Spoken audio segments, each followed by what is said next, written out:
to explore one of the most fundamental and really mind-bending concepts in physics. Wave functions. Yeah, wave functions. Whether you're here to brush up on some quantum mechanics, maybe for a project, or just because you are curious about the universe and how it works, get ready for a wild ride. Maybe a fun one. It is going to be fun. So let's imagine a world where particles don't behave like little tiny billiard balls, but more like waves, rippling through space. A world where just observing something changes its reality. That's the strange and beautiful world of quantum mechanics. A little different than what we're used to. A little bit. And right at the heart of it all lies this mysterious thing called a wave function. One of the most important concepts in quantum mechanics. It is. So what exactly is a wave function? Yeah, what is it? I mean, it's not a physical wave like one that you see crashing on the beach, right? Ah, It's more like a mathematical description, a blueprint, if you will, that holds all the secrets of a particle's existence. yeah, it's more of a mathematical function that holds all the information that we can possibly know about a particle in a quantum system. Okay, so it's not just about where the particle is, but where it could be. Exactly. Its momentum, its Yeah. energy, basically everything. All it, yep, So instead of having like a fixed position, like a ball on a pool table, right. a particle in the quantum world is more like a cloud of possibilities. Yeah, that's one way to think about it. And that wave function that we've been talking about Yeah. is what describes that cloud of possibilities. And it tells us the probability of finding the particle in all those different locations. Okay. Probability, not certainty. Right? That's a pretty big departure from the world we experience every day, right? Yeah, a little bit. So how do we actually go about calculating these probabilities? Yeah, how do we do it? Well, we have to look at the work of Max Born. Okay. He was a brilliant physicist who formulated this rule that helps us interpret the wave function. Okay.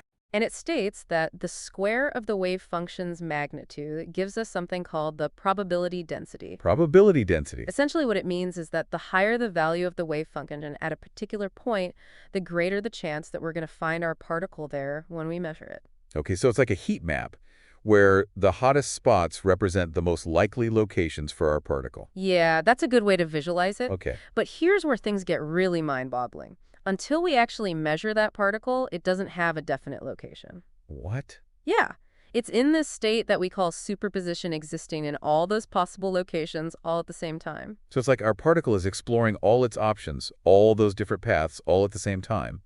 And then when we measure it, it chooses one specific path. Yeah, you got it. The act of measurement forces the wave function to collapse, and that particle snaps into a single definite state.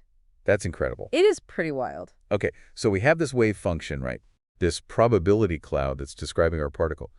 But how does it actually change over time? Right. How do we predict where this particle might end up? Yeah, that's a great question. And to do that, we need the Schrödinger equation. It's one of the most fundamental equations in all of quantum mechanics. And it describes how the wave function evolves over time.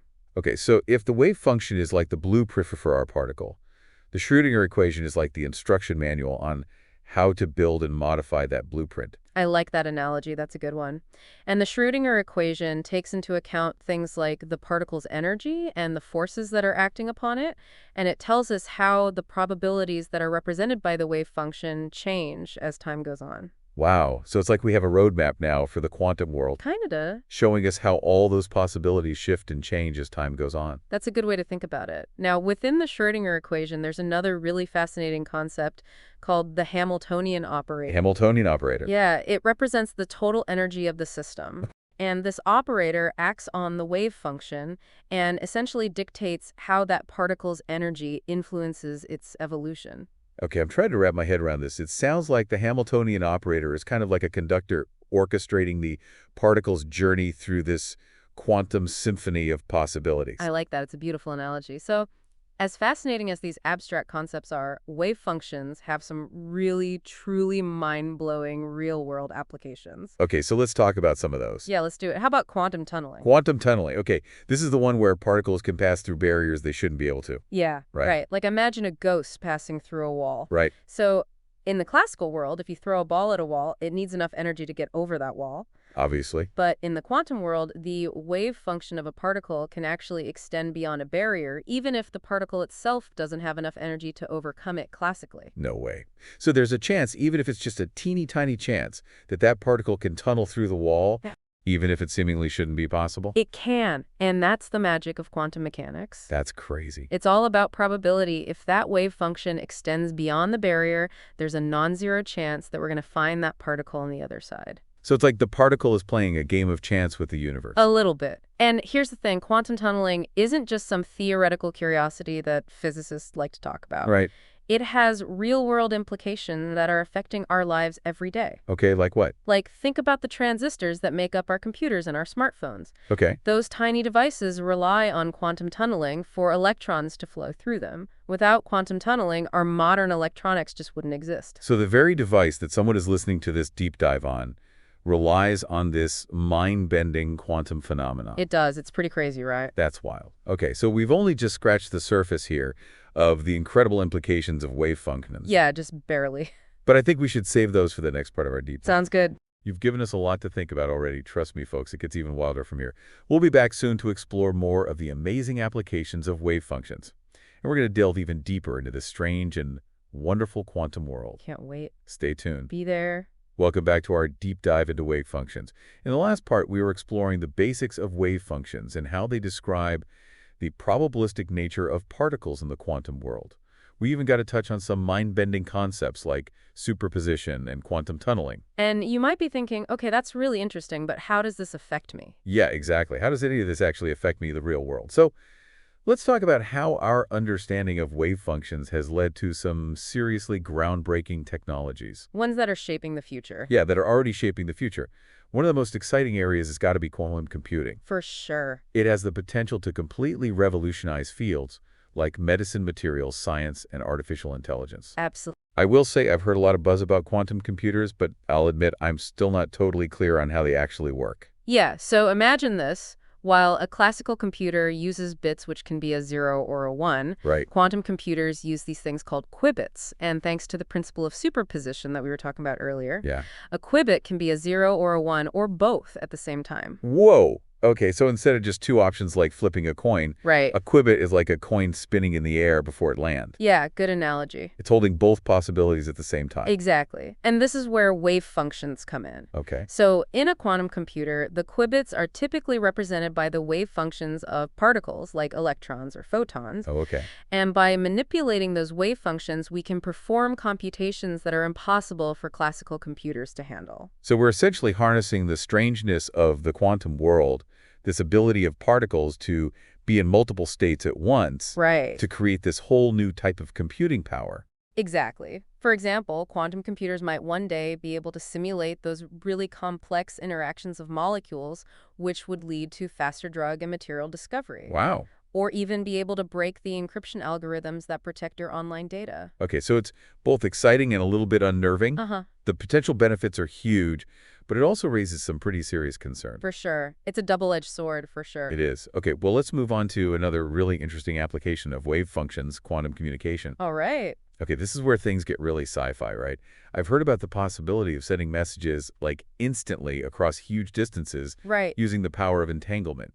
Quantum communication relies on that entanglement of particles to transmit information in a super secure way. Remember how we were talking about how entangled particles are linked, even if they're miles apart? Yeah, it's like they have this invisible connection that just transcends space. Right, and we can use that connection to actually send messages. Okay, but how do we use that to send messages? So imagine we have two entangled photons.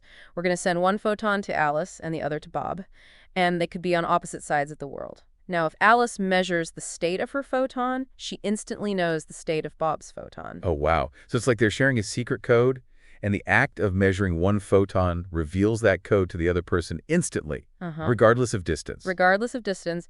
And this makes quantum communication incredibly secure because any attempt to intercept that message would disrupt the entanglement, Okay, alerting both Alice and Bob. that's wild. So it really is like something straight out of a spy movie. A little bit, but beyond just these technological advancements, Yeah. I'm really curious about how wave functions are changing how we fundamentally understand reality.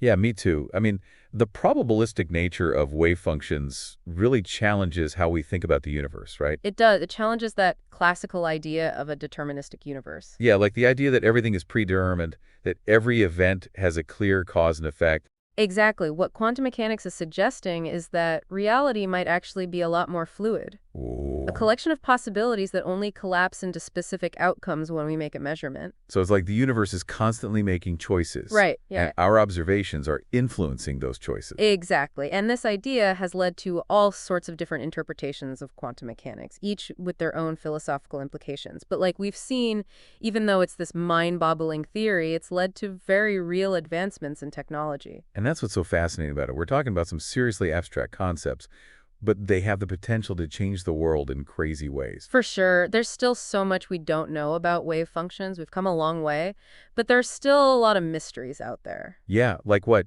Give us an example. like the measurement problem. Okay, the measurement problem, what is that? It's one of the biggest puzzles in quantum mechanics. We know that when we measure a quantum system, its wave function collapses into a single state, right? But what causes that collapse to happen? Yeah. And what does that tell us about the nature of realities? These are big questions. Yeah, so it's like we're missing this piece of the puzzle. Uh-huh. We can describe what happens, Right. but we don't fully understand how or why. Yeah, exactly. It's a question that's been keeping physicists and philosophers up at night for decades. It's definitely going to keep me up tonight. Probably me too. There's so much to think about, but I guess we'll have to save those deeper mysteries for the next part of our exploration. Yeah, and the next part we'll look at some of the cutting-edge research that's pushing the boundaries of what we know about wave functions, and who knows, maybe some of those mysteries will be solved in our lifetime. Okay, now that's a thought that will keep me coming back for more. Stay tuned, everyone, because this journey into the quantum world isn't over yet. Nope. We'll be right back. Welcome back, Quantum Explorers. We've covered so much in this deep dive, from the basic concepts of wave functions to some of their seriously mind-boggling applications in technologies like quantum computing and communication. And we even touched on some of the philosophical stuff, questioning our very understanding of reality. I know, right? It's been quite a journey. But as you mentioned in the last part, there's still so much we don't know about wave functions. So for this final part of our exploration, let's turn our attention to the cutting edge of research and the possibilities that are still out there. Okay, sounds good.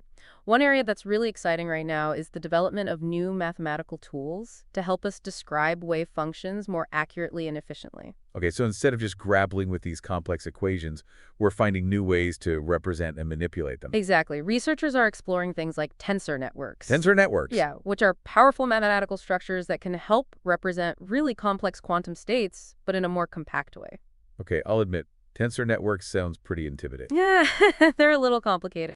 Could you break that down for us a bit? So imagine you're trying to describe a huge, intricate tapestry with words. It would be incredibly difficult and cumbersome, right? Yeah. But if you had a more efficient way to represent the patterns and relationships within that tapestry, you could convey that information much more easily. That's basically what tensor networks do for quantum states. Okay. They provide a more elegant and streamlined way to represent the information contained within wave functions. So it's like we found a new language, a more efficient code, to describe this complex world of quantum mechanics. Exactly, and these new mathematical approaches could really help us simulate much larger and more complex quantum systems, which could lead to breakthroughs in fields like materials science, drug discovery, and of course quantum computing. So we're not just refining our theoretical understanding, we're also paving the way for a lot of practical advancement. Yeah, for sure. That's really cool. But what about experiments? Are there any experiments out there that are helping us understand more about the mysteries of wave functions? Of course. One area that's attracting a lot of attention is the study of wave function collapse, which, as we talked about before, is still a bit of a mystery. Right. We know what happens when we measure something, but the why and the how are still up for debate. Exactly. So researchers are coming up with these really clever experiments that are trying to observe that collapse process more directly. Oh, wow. So imagine we trap a single atom in a superposition of states, Okay. and then really carefully monitor how it evolves as it interacts with its surrounding environment. So it's like we're setting up this super sensitive microscope to watch this quantum world in action, trying to actually see that wave function collapsing. That's a great way to think about it, and the results of these experiments could be really groundbreaking. They could help us understand how quantum systems make that transition from the realm of probabilities to the definite world that we see. It's mind-boggling to think that we might actually be able to witness the very essence of quantum weirdness. But apart from these really fundamental questions, are there any new technological advancements on the horizon that could stem from our understanding of wave functions? Oh, there are so many possibilities. One area that's looking really promising is the development of quantum sensors, Quantum sensors. which could measure things with crazy precision. Okay, so like what kinds of things could these sensors measure? Well, imagine sensors that can pick up teeny tiny changes in gravity, which would revolutionize our understanding of things like earthquakes and volcanoes. Wow. Or sensors that can measure magnetic fields but with incredible accuracy, which would lead to huge advances in medical imaging or materials science. So we're kind of giving ourselves superhuman senses. Kinda. The ability to see the world on a whole new level. Exactly. And remember when we were talking about quantum communication? Yep. We talked about secure communication. Right? But researchers are now working on building these quantum networks that could actually connect those powerful quantum computers. Oh, wow. So instead of just sending messages, we're talking about linking these supercomputers together, creating like a quantum internet. Exactly, which could revolutionize fields like finance, healthcare, scientific research, you name it, enabling us to solve problems that are impossible right now. Wow. It sounds like we're standing at the edge of this massive technological revolution, Yeah. all driven by our understanding of these tiny little wave functions. It's really exciting and kind of overwhelming to think about all of the possibilities. It really is. It's a testament to the power of human curiosity and ingenuity. And who knows what other crazy stuff is waiting for us as we get deeper into the quantum realm. It's amazing to think that something as abstract as a wave function could be the key to all of these groundbreaking advancements. So, as we wrap up this deep dive, I want to encourage our listeners to keep exploring, keep learning, and to never, ever stop questioning the world around them. Yeah, the world is a strange and fascinating place, and each new discovery just opens up more avenues to explore. So stay curious, folks. The universe is full of mysteries, just waiting to be uncovered. Thanks for joining us on this wild ride into the world of quantum mechanics. Until next time, keep those brain cells firing.